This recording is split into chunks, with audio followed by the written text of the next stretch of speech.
उसी दिन से राजेश यादव ने बंधक बना लिया हमको और 2009 से लेकर के 2011 तक मेरा शोषण करता रहा।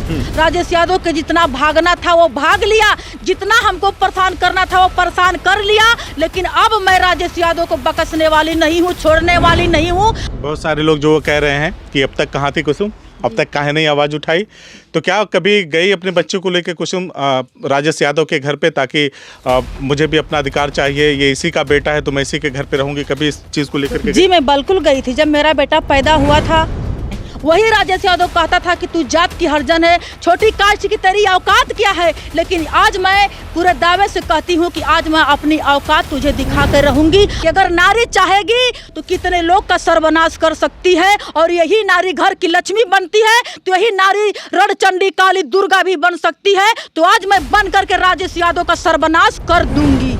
अगर उसका औलाद नहीं होता है तो जो भी मुझे प्रशासन सजा देगा मैं साजा भुगतने के लिए तैयार हूँ। अगर उसका बेटा यह निकलता है तो कड़ी से कड़ी सजा होनी चाहिए राजेश यादव को। लेकिन राजेश यादव को पकड़ करके लेकर के थाने पे आए, नहीं न्यायालय पे लेकर के चले और डीएनए टेस्ट कराएं, दूध का दूध और पानी का पानी हो जाएगा कि आखिर ये औलाद है किसका। राजेश यादव ने कहा कि कुसुम झूठ बोल रही है, ये मेरा बेटा नहीं है, डीएनए कराने के लिए तैयार हो? जी बिल्कुल मैं तैयार हूँ डीएनए टेस्ट कराने के लिए, इसलिए मैं चुप बैठी थी। लेकिन आज मेरा बेटा 13 साल का हो गया है और मुझे भरोसा हो गया है, मुझे विश्वास हो गया है कि मैं कहीं भी अपने बेटे को लेकर के जा सकती हूं और लड़ सकती हूं और राजेश को कड़ी से कड़ी सजा दिला सकती हूं और अपने बेटे का अधिकार भी ले सकती हूं। वही राजेश यादव हमको बार बार धमकियां देता था कि अगर तू कहीं भी मेरे खिलाफ आवाज़ उठाएगी, कहीं भी जाएगी, तो मैं कहीं भी अगर तुझे रास्ते में पाऊंगा, कहीं भी देख लूँगा, तुझे जान से मार दूंगा। 2011 से लेकर के 2022 तक मैं न्यायालय का दरवाज़ा खटखटाती रही, हर जगह पर दौड़ती रही, जाती रही, लेकिन हमारा कोई भी सुनवाई नहीं हुआ। इसलिए मुझे ये एहसास होता है कि शायद हम छोटे कास्ट के हैं, इसलिए मेरी सुनवाई नहीं हो रही है। 23 साल पहले एक फिल्म आई थी जिसका नाम था क्या कहना। उस फिल्म की नायिका प्रीति जिंटा बगैर शादी किए ही गर्भवती हो जाती है। उसके बाद समाज के तमाम लोग उसको दुत्कारते हैं, लेकिन वो महिला हिम्मत नहीं हारती है और समाज से लड़ करके अपने बच्चे को जन्म देती है और कहती है कि मैं अपने बच्चे को जन्म दूंगी, इसमें मेरा कोई कसूर नहीं है, मेरी कोई गलती नहीं है। ठीक उसके 9 साल बाद उत्तर प्रदेश के एक ज़िले में ऐसी कहानी होती है, ऐसी घटना घटती है, जिसके बाद फिर वही इतिहास दोहराया जाता है और उस घटना के बीतने के कई साल बाद आज तक एक महिला को इंसाफ नहीं मिलता। वो महिला आपको आपकी स्क्रीन पर दिखाई दे रही होंगी। देर न करते हुए मैं उस महिला से बातचीत करूंगा और पूरी कहानी आपको बताने का प्रयास करूंगा कि कैसे इस महिला ने हिम्मत किया और समाज के सामने डट करके खड़ी हो गई है अपने हक और अधिकार की लड़ाई के लिए।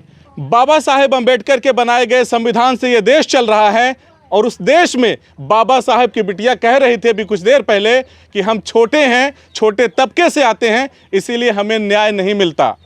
शर्म से डूब मरना चाहिए देश के हुक्मरानों को। शासन सत्ता में राज करने वाली, चाहे वो पुलिस की व्यवस्था हो, चाहे शासन प्रशासन हो, सभी को डूब के मर जाना चाहिए कि बाबा साहेब की बिटिया अभी थोड़ी देर पहले कह रही थी कि हम छोटे लोग हैं, हमें कहाँ न्याय मिलेगा। न्याय तो उन तमाम देशवासियों को मिलता है बाबा साहब के लिखे गए उस संविधान से, लेकिन आज उनकी बिटिया कह रही कि हमें न्याय नहीं मिल रहा है। क्या नाम है आपका? जी कुसुम राज। कुसुम राज जी। क्या करती हैं आप? जी मैं बिरहा गाती हूँ। बिरहा गाती हैं जी। आपके साथ क्या घटना हुआ 2009 में, क्या हुआ जिसके बाद अब हम देख रहे हैं कितने सालों के बाद आप सोशल मीडिया में आकर बयान दे रही हैं, बता रही उस घटना को कि हमारे साथ जाती हुई क्या हुआ था? मेरे साथ यही हुआ था 2009 में। एक आदमी राजेश यादव जिसका नाम है, वो भी बिरहा गाता है और जिला वाराणसी का रहने वाला है। अच्छा। थाना उसका चोलापुर पड़ता है, ग्राम रामपुर, पोस्ट कैथौर का रहने वाला है राजेश यादव गायक। उससे हमसे 2009 में ही मुलाकात हुई थी बिरहा गाने के दौरान। और बिरहा गाने के दौरान सिर्फ खाली 2 ही कार्यक्रम में उससे हमसे मुलाकात हुई। अच्छा। और उसके बाद 2 कार्यक्रम के बाद राजेश यादव खुद चल करके मेरे घर आया, मेरे माँ बाप के सामने बोला कि आपकी बेटी कुसुम बहुत सुंदर गाती है, उसकी आवाज़ बहुत सुंदर है। हम सोच रहे हैं कि हम लोग साथ में मिल करके अगर गाना बजाना करेंगे, गाना निकालेंगे तो मार्केट में जाएगा, तो हम लोग का और ही जो है कि मार्केट में नाम होगा, हम लोग का और ही कार्यक्रम बढ़ेगा। यही बहाना करके वही राजेश यादव ने हमारे माता पिता के सामने हमको लेकर के गया। हमारे पिताजी बोले कि कुसुम को अकेले लेकर के जा रहे हो तो हम भी साथ में चलेंगे, लेकिन वो आदमी बोला कि नहीं चाचा जी आप क्यों जाएंगे, बस 3 घंटे का तो बात ही है, तुरंत हम गाना रिकॉर्ड करके शाम तक कुसुम को छोड़ देंगे। लेकिन वो हमको लेके गया तो कहाँ गाना रिकॉर्ड किया और कहाँ हमको छोड़ा। उसी दिन से राजेश यादव ने बंधक बना लिया हमको, और 2009 से लेकर के 2011 तक मेरा शोषण करता रहा। उसी बीच में गर्भवती हुई। 2 साल के दौरान 2009 से 11 तक कभी कोई कार्यक्रम किया आप लोगों ने? जी नहीं, बिल्कुल कोई भी कार्यक्रम नहीं यानी आपको छुपा के रखा एकदम? जी। बताइए। उसके बाद लगातार मेरा शोषण करता रहा, और जब मैं आवाज़ उठाई कि आप हमको कार्यक्रम के बहाना घर से लेकर के आए, तो ना ही रिकॉर्डिंग करवाए ना ही कोई कार्यक्रम करवाए, तो आप क्यों इतना अंधविश्वास में हमारे परिवार से झूठ बोल करके आप हमको यहाँ पे लेके आए हो?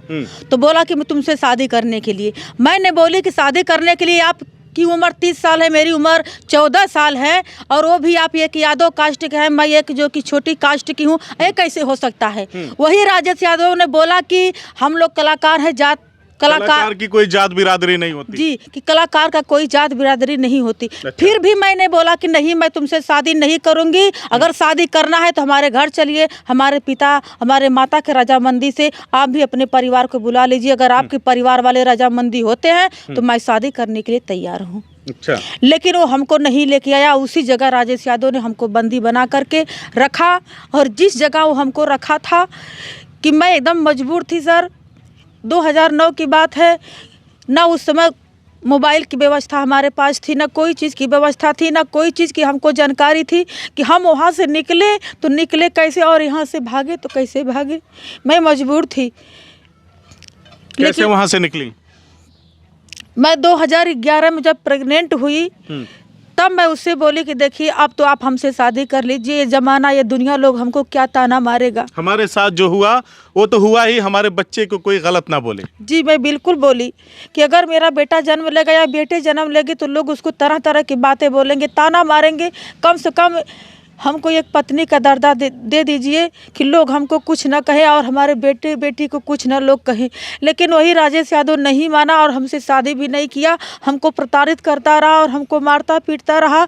किसी तरह मैं वहाँ से भाग करके मैं अपने माँ बाप के चरण में आई, और अब भाग के आई तो मैं अपने माँ बाप को लेकर के उसके खिलाफ चंदवक थाने पे जो है कि मैं FIR भी कराने गई थी, लेकिन उस समय पुलिस ने पकड़ा नहीं उसको? जी बिल्कुल नहीं, मेरी कोई भी फरियाद सुनी नहीं गई, और थाने से लोग हमको डांट करके फटकार करके हमको भगा दिए कि तरह तरह के ना जाने कैसे कैसे लोग यहाँ पे चले आते हैं।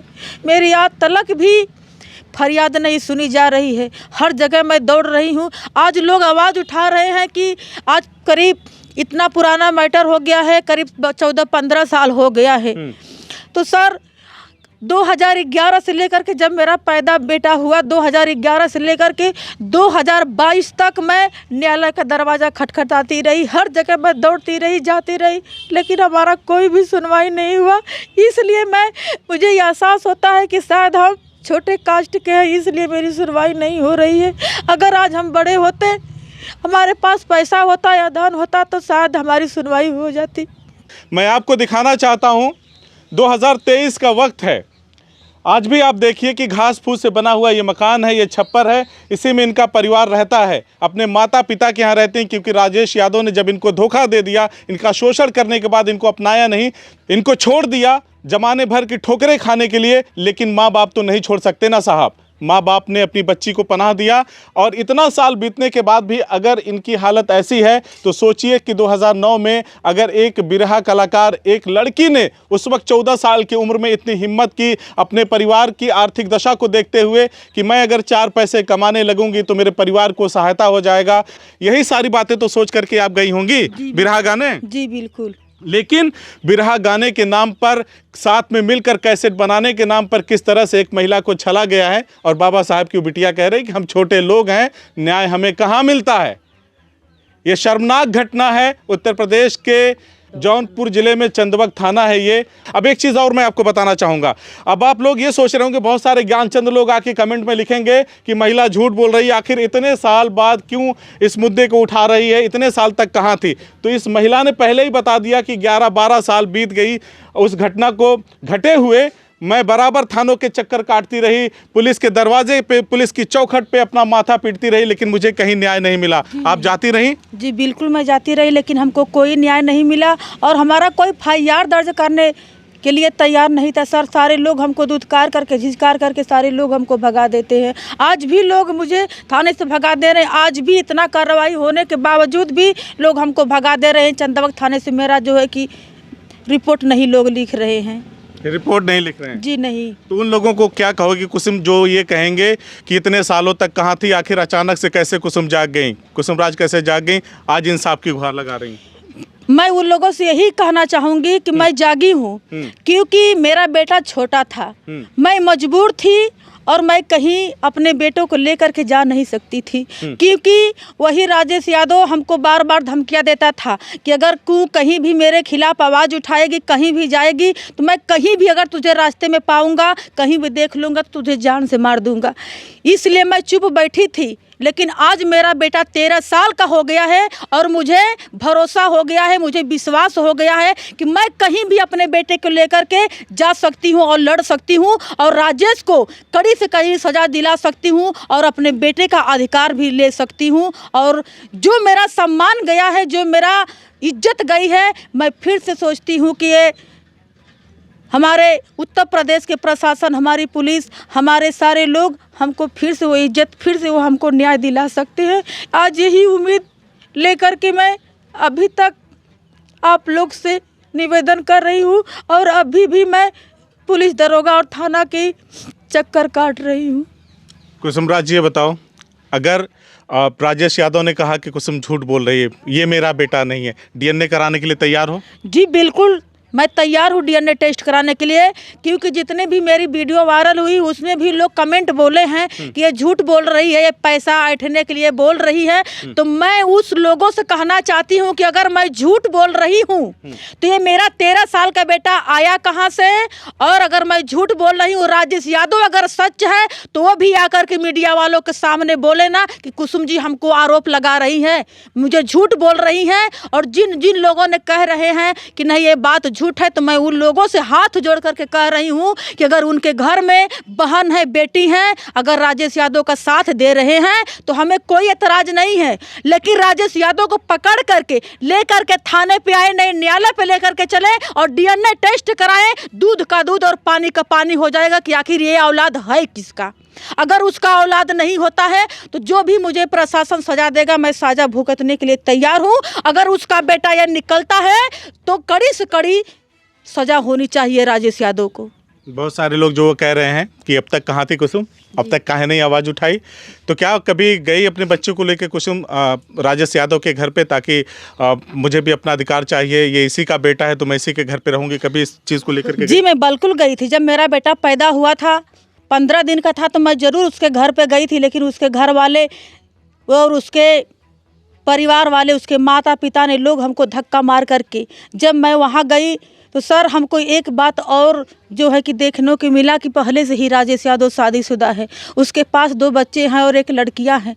सारे लोग ने हमको दुत्कार करके, झिझकार करके, हमको क्या क्या गाली दे करके बोले करे तू जात की नीच है, जात की चमाइन है, तेरी औकात क्या है, तुझे जहाँ जाना है तहाँ जा ले, तू कुछ भी नहीं कर सकती है। लेकिन आज मैं राजेश यादव से पूरे दावे के साथ, पूरे दहाड़ के साथ मैं बोलती हूँ कि जो मैं करना चाहती हूँ अब मैं उसे करके दिखाऊंगी। राजेश यादव के जितना भागना था वो भाग लिया, जितना हमको परेशान करना था वो परेशान कर लिया, लेकिन अब मैं राजेश यादव को बकसने वाली नहीं हूँ, छोड़ने वाली नहीं हूँ। अपने बेटे के अधिकार के लिए मुझे जहाँ भी जाना होगा मैं जाऊंगी और अपना अधिकार लेकर के रहूंगी। लोग कहते हैं, वही राजेश यादव कहता था कि तू जात की हरजन है, छोटी कास्ट की तेरी औकात क्या है, लेकिन आज मैं पूरे दावे से कहती हूं कि आज मैं अपनी औकात तुझे दिखा कर रहूंगी। अगर तुझ में है हिम्मत तो आ करके मुझे सामना कर, क्यों गली गली में मुंह छिपा करके घूम रहा है, आकर के मुझसे सामना करना, तब तो मैं जानूंगी कि नहीं तू है यादव। नहीं तो अगर नहीं सामना करेगा तो मैं भी जानूंगी कि तू भी कोई नीच जाति का है। इतनी हिम्मत कहाँ से आ गई? जैसे लोग अभी भी उस बात का जवाब नहीं मिला कुसुम। लोग पूछ रहे हैं कि इतने सालों तक क्यों चुप रहे, कहाँ से इतनी हिम्मत, क्या ऐसा देख लिया कि लगा कि हमको भी अपने लिए न्याय मांगना चाहिए? क्योंकि मुझे हिम्मत आई, क्योंकि मैं रोजाना मोबाइल में देखती हूँ बहुत सी महिलाएं ऐसी हैं जो प्रताड़ित हो करके आज अपने न्याय के लिए गुहार लगा रही हैं और अपने आप को जो है कि मजबूत समझती हैं कि अगर इस देश में रहना है तो कुछ करना है। क्योंकि अगर हम डर के जिएंगे तो लोग हमारा इसी तरह शोषण करते रहेंगे, लोग हमको इसी तरह इस्तेमाल करते रहेंगे। इसलिए मैं देख करके हमारे अंदर वो शक्ति आई कि अगर नारी चाहेगी तो कितने लोग का सर्वनाश कर सकती है। और यही नारी घर की लक्ष्मी बनती है तो यही नारी रणचंडी काली दुर्गा भी बन सकती है। तो आज मैं बन करके राजेश यादव का सर्वनाश कर दूंगी और अपना अधिकार ले करके रहूंगी। एक छोटा सा सवाल, अगर राजेश यादव अपनी तमाम ये जो सारी चीज़ें मीडिया में चल रही हैं इन सब चीज़ों से भयभीत होकर के आके कहता है कुसुम राज चलो मैं तुम्हें अपनाने के लिए तैयार हूँ, तुम्हारे बच्चे को अपना नाम देने के लिए तैयार हूँ, मेरा बेटा रहेगा, अपने आधार कार्ड में अपने हर जगह राजेश यादव नाम लिखा रहेगा, कबूल कर लोगी?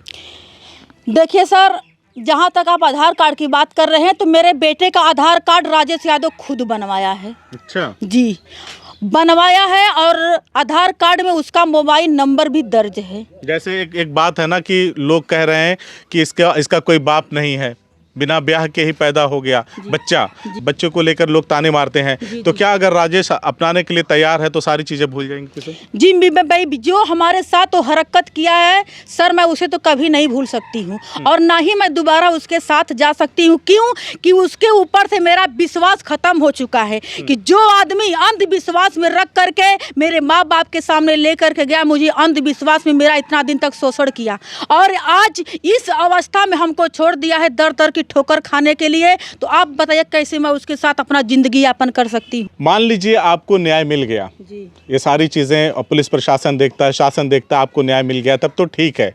अगर न्याय नहीं मिला और जिस तरह से आप सोशल मीडिया में आके बयानबाजी कर रही हैं और जो चीज़ें छिपी हुई थी शायद चंद लोग जानते थे, लेकिन मीडिया में आने के बाद अब सारी दुनिया इस चीज़ को जानती है, सारा भारत जान रहा है, सारा उत्तर प्रदेश जान जाएगा।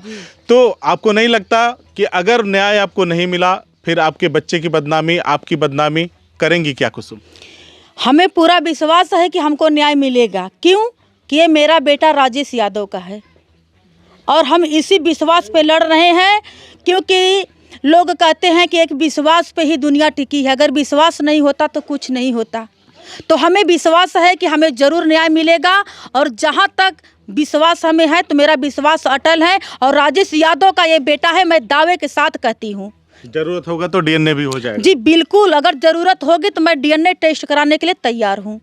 चलिए देखिए, हमने बात किया कुसुम राज से। कुसुम राज ने अपनी सारी ज़िंदगी की दास्तान जो अब तक 2009 से घटा है उनके साथ, 14 साल की उम्र से लेकर के अब तक, और उनका अब एक बच्चा है, बिन ब्याही माँ बन चुकी हैं। आप क्या सोचते हैं, इन्होंने जो अपनी एक जंग छेड़ी है, लड़ाई छेड़ी है, उसके बारे में आपका क्या सोचना है, हमें कमेंट करके ज़रूर बताएं। धन्यवाद।